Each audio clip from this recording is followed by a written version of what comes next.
आज की क्लास राष्ट्रीय आंदोलन में पहले चरण यानी नरमपंथ या उदारवाद पर है।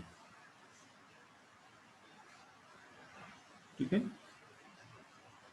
नरमपंथ या उदारवाद, लिबरलिज्म या मॉडरिस्ट कहते थे उनको हम।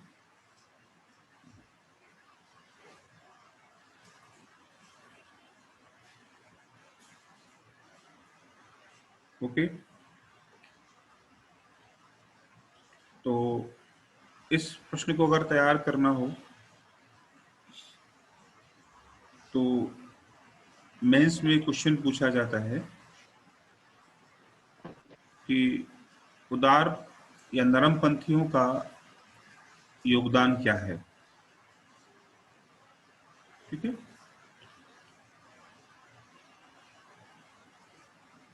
तो इस प्रश्न में सबसे पहले हम वो टाइम दिखाएंगे जिस टाइम को मॉडरेस्ट फेज या चरण कहा गया है। ओके, तो जैसा कि आप लोगों को पता ही है कि 1885 कांग्रेस की स्थापना से लेकर बंगाल के विभाजन तक या उसकी घोषणा तक के दौर को, समय को हम नरमपंथी दौर कहते हैं। 85 से 05 तक के दौर को कहा जाता है। क्यों कहते हैं वो भी देखेंगे, और इस दौर में कौन कौन से नेता हैं। तो दादा भाई नौरोजी हैं, फिरोज शाह मेहता हैं, दिनसा वाचा हैं, सुरेंद्रनाथ बनर्जी हैं, और एक नाम जो नहीं है वो भी लिखेंगे आप, गोपाल कृष्ण गोखले।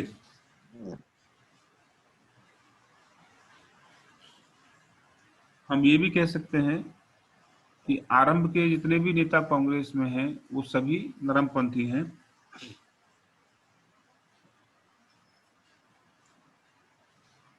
ठीक है, तो इनको नरमपंथी क्यों कहा गया है उस पर आपको थोड़ा सा फोकस करना है। तो आपको जानना पड़ेगा कि उदार किसे कहते हैं। वैसे हम कई बार चर्चा कर चुके हैं, इस मॉडर्न इंडिया में भी हम समझ चुके हैं कि उदारवाद किसे कहते हैं। तो अगर आप लोग बताना चाहें तो बताएं, अन्यथा फिर मैं आपको बताता हूँ, है ना। उदारवादी जो लोग होते हैं, आपने बेंथम को मैंने पढ़ाया था आपको, है ना। वो ये मानते हैं कि राज्य का काम क्या है, लोगों को सुविधाएं या कल्याण प्रदान करना है। सभी लोगों का जीवन स्तर अच्छा होना चाहिए। राज्य की भूमिका लाभ कमाने की नहीं होनी चाहिए।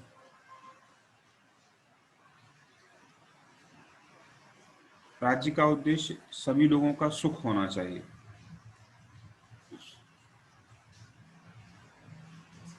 तो ऐसी सोच वाले व्यक्तियों को उदारवादी कहते हैं। और इन लोगों का चिंतन वैज्ञानिक या तार्किक होता है। आधुनिक चिंतन वाले लोग होते हैं, तार्किक चिंतन वाले लोग हैं। तो जब ये लोग विचारधारा में उदारवादी होते हैं तो काम करने के तरीकों में ये नरमपंथी होते हैं। ठीक है, तो जब ये लोग तरीके यूज करेंगे तो कैसे हो जाएंगे, नरम तरीका यूज करेंगे। यानी बदलाव के लिए, कल्याण के लिए कौन सा तरीका लेकर आएंगे, मॉडरेस्ट, सॉफ्ट। सोच भी लिबरल है तो काम का तरीका उसी के अनुरूप होना चाहिए, नरम होना चाहिए, सॉफ्ट होना चाहिए। तो राज्य को जो काम करने चाहिए और अगर वो नहीं करता है तो ये लोग राज्य पर ये दबाव बनाएंगे कि राज्य को ये काम करना चाहिए। और उस दबाव के लिए जो तरीके होंगे वो इसे नरम घोषित करते हैं, नरम साबित करते हैं। तो जिस आदमी का तरीका नरम होगा वो अपनी बात को आंदोलन या हिंसा के माध्यम से नहीं कहेगा, बहुत ज्यादा करेगा तो दबाव बनाएगा केवल, इससे ऊपर नहीं जा सकता अपनी बात को मनवाने के लिए। ठीक है, तो क्या यूज कर सकता है? अधिकतम प्रेशर यूज कर सकता है, ना तो विरोध करेगा, विरोध भी करेगा तो तरीका आलोचना का नहीं रहेगा, आलोचना भी रहेगी तो तीखी आलोचना नहीं होगी। ठीक है, इसलिए इन लोगों को नरमपंथी कहा जाता है।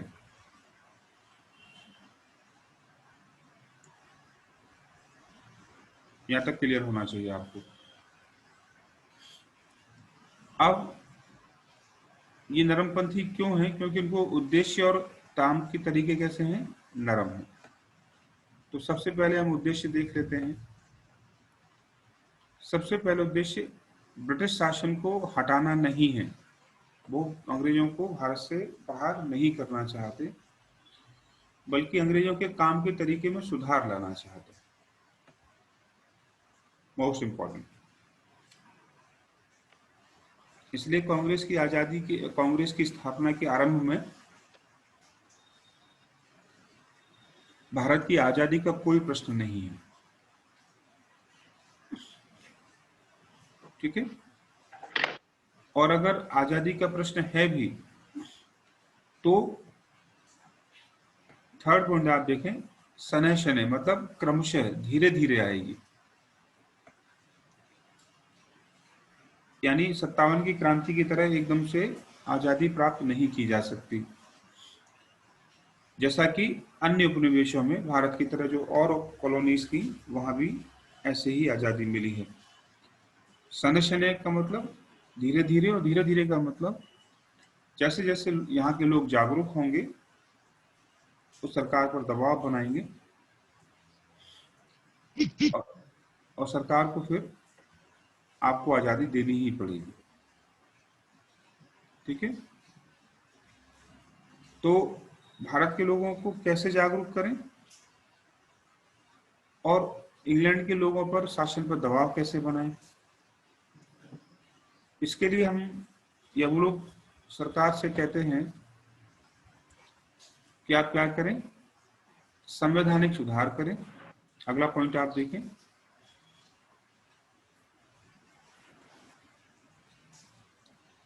कौन कौन से रिफॉर्म्स मांग रहे हैं वो? संवैधानिक, प्रशासनिक, राजनीतिक, आर्थिक और न्यायिक, इन सभी क्षेत्रों में सुधार की मांग की है। सुधार दो तरीके से होगा, एक जो शोषण हो रहा है उसे रोक दीजिए तो सुधार हो जाएगा, साफ साफ लिखना है, सही है ना। एक्सप्लॉयटेशन को रोक दो तो भी सुधार मान लेंगे। और दूसरा, भारतीयों का रिप्रेजेंटेशन बढ़ा दीजिए इन सब में, जहां भी संस्थाएं बनी हैं उनमें भारत के लोगों का रिप्रेजेंटेशन बढ़ाना होगा। ये है मेन सुधार।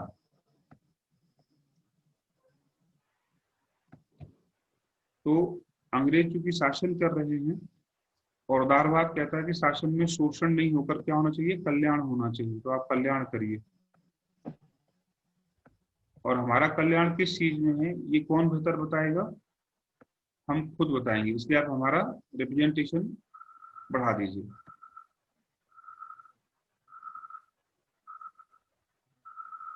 ठीक है, और इन लोगों की ये उम्मीद है धर्मपंथियों की अंग्रेजों से, क्योंकि जिन आइडियाज को पढ़ रहे हैं वो ब्रिटेन से आए थे, तो उन्हें आइडिया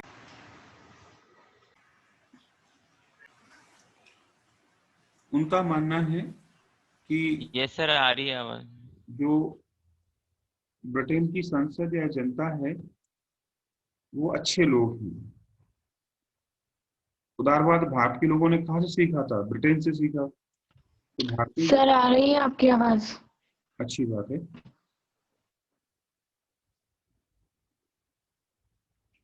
तो उन्हें लगता था कि जो हमने ब्रिटेन से सीखा है,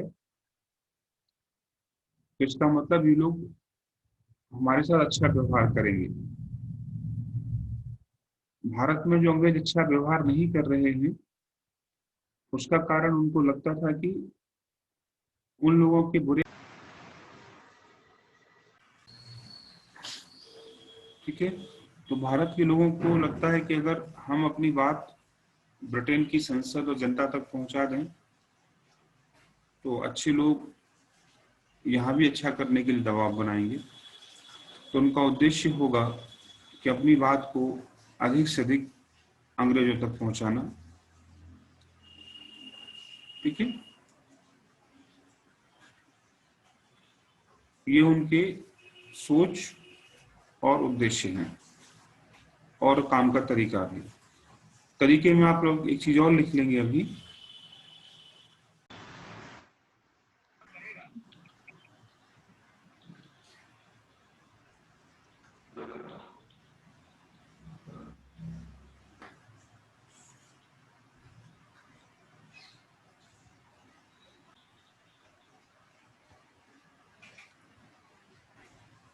ठीक है, एक पॉइंट और लिखिए जो आपकी स्लाइड में नहीं है,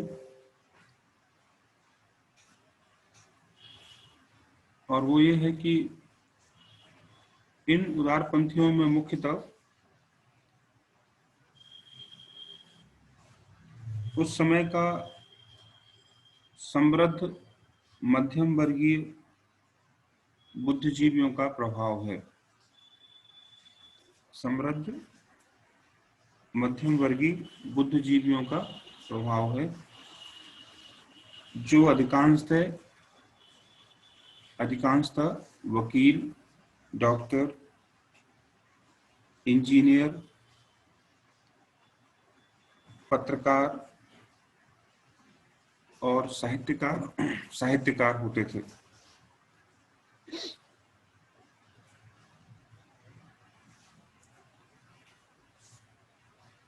अगला बिंदु लिखेंगे,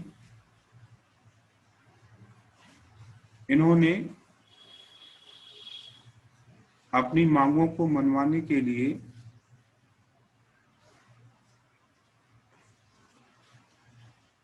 प्रार्थना पत्र, एप्लीकेशन,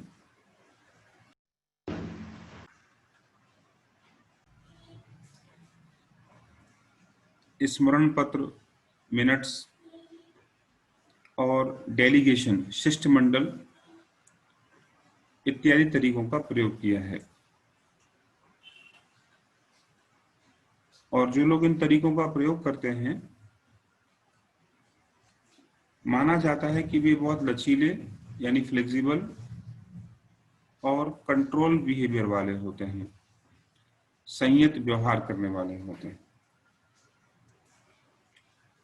यानी अपनी समस्याओं को अपने शासक यानी ब्रिटिश रूलर से सॉफ्ट टॉक करते हैं, इस उम्मीद से कि जब इन्होंने इंग्लैंड और अन्य कॉलोनीज में अच्छे काम किए हैं, तो ये भारत में भी अच्छा काम करेंगे।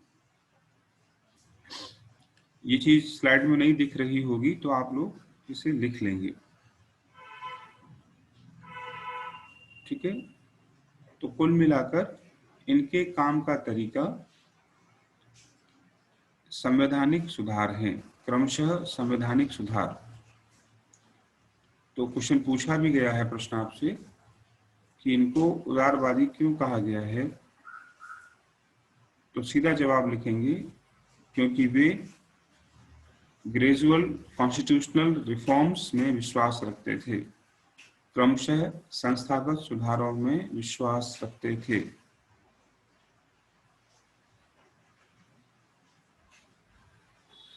ठीक है, तो क्या चाहते हैं वो आपको स्पष्ट हो गया। आप जो चाहते हैं उसको थोड़ा सा डिटेल में पढ़ लेते हैं कि क्यों ऐसा चाहते हैं।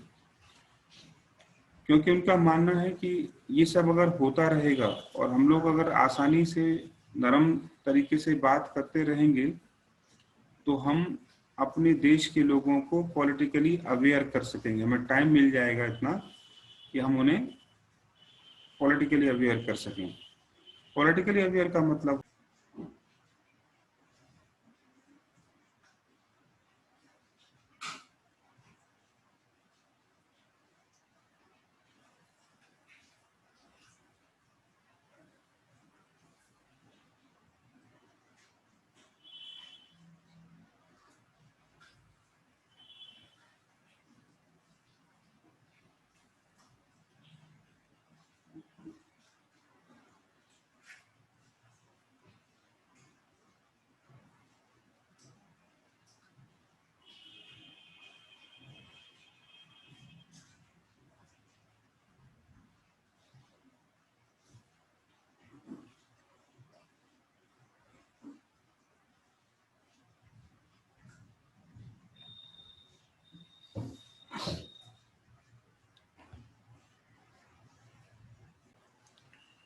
तो पॉलिटिकल अवेयरनेस का मतलब जो लोग सामान्य भारतीय हैं, जो उनकी तरह पढ़े लिखे नहीं हैं, शहरों में नहीं रहते हैं, उन लोगों को राज्य कैसे चलता है, कौन चला रहा है, बदले में जनता को क्या मिलना चाहिए, शासक को क्या नहीं करना चाहिए, क्या करना चाहिए और हमारे अधिकार क्या हैं, और ये बताना कि इन शासकों ने विश्व के अन्य देशों में क्या क्या काम किए हैं। ये सब जब आप जनता को बताते हैं तो आप उन्हें पॉलिटिकली ट्रेंड कर रहे होते हैं, एजुकेट कर रहे होते हैं। ठीक है। और साथ में ये भी बताते हैं कि राज्य और राजा कैसा होना चाहिए और ब्रिटिश लोग वैसे नहीं हैं। ठीक है। इसलिए उनके शोषणकारी चरित्र को भी सामने रखा है। जो एक्सप्लॉइटेटिव नेचर है ब्रिटिशर्स की, उसको जनता के सामने रखा है। कैसे रखा कि जो काम ब्रिटिश कर रहे हैं उनके कंसिक्वेंसेस को भारत के समस्याओं से जोड़ दिया उन्होंने। कि इंग्लैंड जो भी करता है या भारत में जो ब्रिटिश जो भी करते हैं उसका दुष्परिणाम हमें भुगतना पड़ता है। जबकि जनता क्या मान रही थी कि ब्रिटिश जो भी कर रहे हैं हमारे भले के लिए कर रहे हैं, लेकिन ये लोग बताएंगे कि नहीं, उसमें तुम्हारा कोई भला नहीं है। ठीक है। तो वही चीज आपके आगे स्लाइड में है। अंग्रेजों के जितने भी हानिकारक भारत भारत के दृष्टिकोण से कार्य हैं जनता के सामने लाना है, और वो जानते हैं आप कौन कौन से काम हैं। और क्या काम चाहते हैं? शक्तिशाली जनमत, मतलब लोग अवेयर हों और हमारा सपोर्ट करें।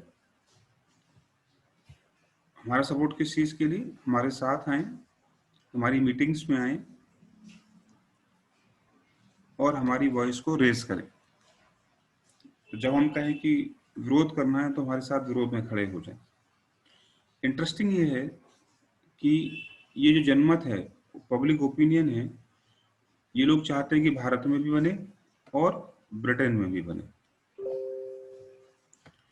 और आप जानते हैं कि कांग्रेस ने ब्रिटेन में अपनी वॉइस को रेज करने के लिए क्या किया था? एक इंस्टीट्यूशन बनाया था। कल मैंने आपको लिखाई थी वो संस्था का नाम, क्या नाम था उसका? ब्रिटिश कमेटी, जिसने इंडियन नामक मैगजीन निकाली थी, याद होगा आपको। ठीक है। इसके अलावा नौरोजी ने इंडियन एजेंसी और भारतीय सुधार समिति, दो संस्थाएं खोली थी। नौरोजी ने लंदन में अपनी आवाज को, भारतीयों की आवाज को ब्रिटेन की जनता तक पहुंचाने के लिए। ठीक है। कांग्रेस की संस्था कौन सी है? British committee. नौरोजी ने कौन सी खोली है? इंडियन एजेंसी और भारतीय सुधार समिति। दोनों क्या मानते हैं कि ब्रिटिश की जनता या संसद को इस बात की जानकारी नहीं है, तो हम ये बताएंगे कि ये लोग क्या कर रहे हैं। ठीक है, चलिए। ये सब करने का लाभ क्या था? लाभ ये था कि इन लोगों ने अपने इन कार्यों से आर्थिक साम्राज्यवाद को स्थापित कर दिया। आर्थिक साम्राज्यवाद को स्थापित करने का मतलब क्या है, समझना बात को। ब्रिटेन के लोग जब ये बोलते थे कि हम भारत में उनके भले के लिए आए हैं, तो हम जो भी कर रहे हैं भारत के लोगों का भला कर रहे हैं, दादा भाई नौरोजी ने पूरी कहानी को पलट दिया और उन्होंने कहा कि नहीं, अंग्रेज भारत में हमारा भला करने के लिए नहीं आए हैं, बल्कि अपना आर्थिक लाभ लेने के लिए आए हैं। ये सबसे बड़ी पहचान थी। तो कोई आदमी जो आपके साथ इसलिए जुड़े, आपका भला करता रहे और आपको लगे कि हमारा भला कर रहा है, लेकिन सच ये है कि वो आपको परेशान करना चाहता है, आपको नुकसान पहुंचाना चाहता है, तो इसका मतलब है कि उसे पता होना चाहिए कि वो हमारा भला चाहता है या हमारी हानि पहुंचाना चाहता है ना। जैसे आपके फ़ोन कॉल पर कॉल आती होगी फ़ोन पर कि आपने लॉटरी जीती है, इतना पैसा डाल दीजिए, तो ऐसा लगेगा कि वो आपका भला सोच रहा है, लेकिन सच क्या है कि वो आपको आर्थिक हानि पहुंचाना चाहता है। इंग्लैंड की इस वास्तविक चरित्र को जनता के सामने उन्होंने रख दिया। ठीक है, और ये काम आप पढ़ चुके हो, धन निष्कासन का सिद्धांत नौरोजी ने किस किताब में दिया था? इस किताब में। अब इस किताब में जो एक शब्द है ना, अन ब्रिटिश, ये बहुत जरूरी है, इसी पर सारी कहानी टिकी हुई है। अन ब्रिटिश रूल का मतलब क्या है यहाँ पर? तो नौरोजी ये कहना चाहते हैं कि ब्रिटेन इंग्लैंड में जो शासन कर रहा है, बाकी कॉलोनी में, उपनिवेश में जो शासन कर रहा है, वो शासन भारत में क्यों नहीं है? हमें वो शासन चाहिए। बात सुन में आ रही है? तो भारत में जो ब्रिटिश कर रहे हैं, ये उनके काम का तरीका नहीं है। ये ब्रिटिश रूल इस तरह से काम नहीं करता। तो वो चाहते हैं कि ब्रिटेन की क्राउन, ब्रिटेन की रानी, ब्रिटेन की संसद भारत पर अगर रूल करना चाहती है, तो वो उस तरीके से रूल करे, वो नियम लागू करे, वो व्यवस्था लागू करे जो इंग्लैंड में लागू है। यानी भारत में जो लोग ये कर रहे हैं, वो काम का तरीका ब्रिटेन का तरीका नहीं है। इसलिए उनके इस काम के तरीके से भारत में क्या आई है? पॉवर्टी आ गई। तो अगर इंग्लैंड के लोग भारत में ब्रिटिश रूल लागू करेंगे, तो भारत में गरीबी जैसी समस्याएं नहीं आई। ठीक है, बाकी कहानी हमने आर्थिक शोषण में पढ़ी है नौरोजी से। तो उन्होंने सिद्धांत कौन सा दिया था? धन का निष्कासन। यही बात आर.सी. दत्त ने किसमें कही थी अपनी किताब इकोनॉमिक हिस्ट्री ऑफ इंडिया? ये भी मैंने आपको बताया था। महागोविंद रानाडे उस कमेटी का हिस्सा थे जो भारत की आर्थिक स्थिति को लेकर बनी थी, उन्होंने भी वहां समझाया। तो सबसे बड़ा योगदान इनका अर्थव्यवस्था के क्षेत्र में, पहला योगदान, कि उन्होंने अंग्रेजों के चरित्र को, वास्तविक चरित्र को सामने रखकर शोषणकारी सिद्ध कर दिया, और जनता ने माना कि हाँ, भारत की आज की समस्याएं, यानी उस समय जितनी भी समस्याएं हैं, उनका कारण कौन है? ब्रिटेन के लोग, ब्रिटेन शासन है। ठीक है, तो नौरोजी ने क्या सिद्ध कर दिया कि भारत में जितनी भी समस्याएं हैं, वो सब ये अंग्रेजों की वजह से, यानी एक बुराई है, इससे ये समस्याएं पैदा हो रही हैं। इस बात हम पहले भी 2 बार कर चुके हैं। ठीक है, तो आर्थिक शोषण का चरित्र सामने ले आए वो। अब ये समाप्त कैसे हो? सुधार क्या हो सकता है इसमें? सुधार ये है, तो नौरोजी ने कहा कि जो धन पैसा आप हमारे वहाँ यहाँ से वहाँ ले जा रहे हैं, उसे मत ले जाइए। कैसे नहीं ले जाएंगे? तो उन्होंने कहा कि आप जो टैक्स ले रहे हैं, उस टैक्स को कम कर दीजिए, समाप्त कर दीजिए। आप ब्रिटिश आर्मी पर जो खर्चा कर रहे हैं वो नहीं करेंगे, और करना है तो वो आप पैसा अपने इंग्लैंड के अकाउंट से दो, भारत के अकाउंट से नहीं देंगे आप। रेलवे जो आपने भारत में लगाई है निवेश के लिए, जिस पर आप ब्याज ब्रिटेन के लोगों को ब्याज दे रहे हो, ब्याज नहीं देंगे। ठीक है, तो जितना भी ब्रिटेन का निवेश इन्वेस्टमेंट हुआ है उसका हम विरोध कर रहे हैं। और लास्ट में लिखेंगे, जो स्लाइड में नहीं है वो ये, कि जो इंडियन काउंसिल बनी थी, लंदन में बैठती थी भारत सचिव की अध्यक्षता में, उसे समाप्त कर दिया जाए। तो उन्होंने मांग की थी कि इंडियन काउंसिल लंदन में बैठती थी भारत सचिव की अध्यक्षता में, उसको समाप्त कर दिया जाए, और उसके खर्चों को हम नहीं देंगे, उसके खर्चों को इंग्लैंड के अकाउंट से ही दिया जाए। इस तरह से भारत को आर्थिक रूप से मजबूत करने की कोशिश कर रहे हैं ये उदारवादी। इनका पहला फोकस भारत को आर्थिक समस्याओं से मुक्ति दिलाना है।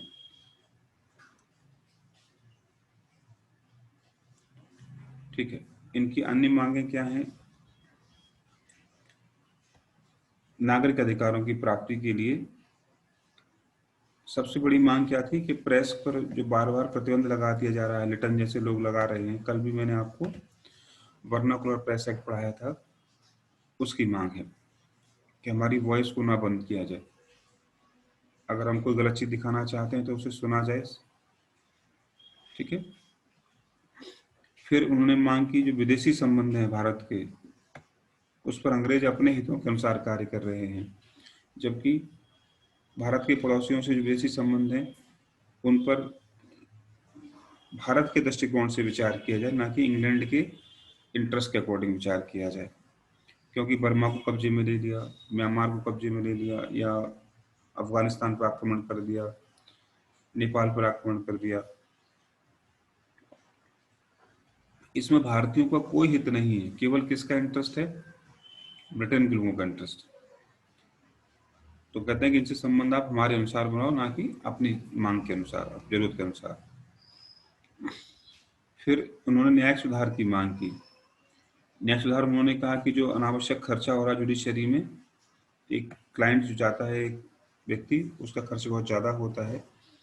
भारत की जनता गरीब है, भुखमरी का शिकार है, इसलिए वहाँ जो फीस है उस फीस को कम किया जाए।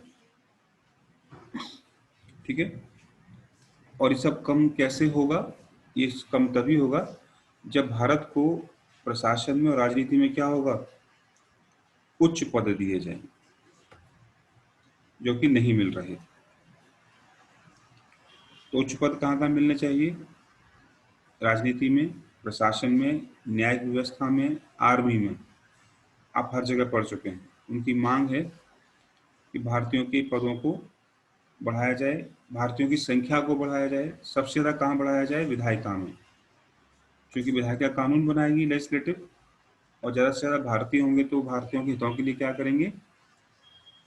काम करेंगे। ठीक है, गवर्नर जनरल की काउंसिल में या वायसराय की काउंसिल में कार्यपालिका में भारतीयों को बढ़ाया जाए। तो जहाँ जहाँ सरकार काम कर रही है वहाँ हर जगह भारत के लोगों की संख्या को बढ़ाने का उद्देश्य है। और आप जानते हो कि लिटन ने क्या किया था? सिविल सेवा में उम्र घटा दी थी। तो हम क्या चाहेंगे मांग में? सिविल सेवा की उम्र बढ़ाइए आप, ये भी उनकी प्रमुख मांग है।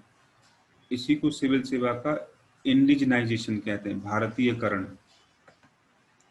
यहाँ या और आएगा साथ में, भारतीयकरण, है ना।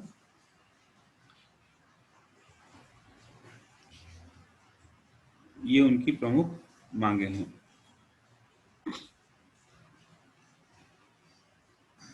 तो अब प्रश्न बनता है, जो मेन का क्वेश्चन था आपका, कि क्या इनके तरीकों से कोई लाभ मिला या नहीं मिला। तो उसी को आप अब मूल्यांकन कहेंगे। तो अब हम कहाँ की ओर जाएंगे? इवैल्यूएशन की ओर, कि इनके काम के तरीकों को आप, या जो ये कह रहे हैं उसके बेसिस पर आप क्या मानते हैं। ठीक है, तो उसके लिए आपको समझना पड़ेगा कि इनके काम के तरीकों की कुछ लोगों ने आलोचना की, और इतनी ज़्यादा आलोचना कर दी कि वो ऐसा लगने लगा कि इन्होंने कुछ किया ही नहीं है। इसके प्रश्न समीक्षा का बनता है। तो जिन लोगों ने आलोचना की है उन्हें भी हम देखेंगे और अभी मान लेते हैं कि उनकी आलोचना में दम है। इसके बावजूद इनके योगदान में कमी नहीं की जा सकती। ये नहीं मान सकते कि उन्होंने कोई अच्छा काम नहीं किया। क्या क्या काम किए? सबसे पहले देखो, भारत में जो पिछड़ापन है उसको दूर करने में अंग्रेजों से सहायता प्राप्त कर ली। ठीक है, व्हाइट मैन बर्डन थ्योरी को धराशायी कर दिया। मैं बार बार आपको बता रहा हूँ, अंग्रेज ये कहते थे ना कि हम आपका भला करने के लिए आए हैं, और दादा भाई नौरोजी ने सिद्ध कर दिया कि आप हमारा नहीं अपना भला कर रहे हैं। कैसे? आर्थिक शोषण के द्वारा भला कर रहे हैं। इससे क्या हुआ? अंग्रेजों का वास्तविक चरित्र जनता के सामने आया और जनता अब अंग्रेजों को अच्छा नहीं मानती थी।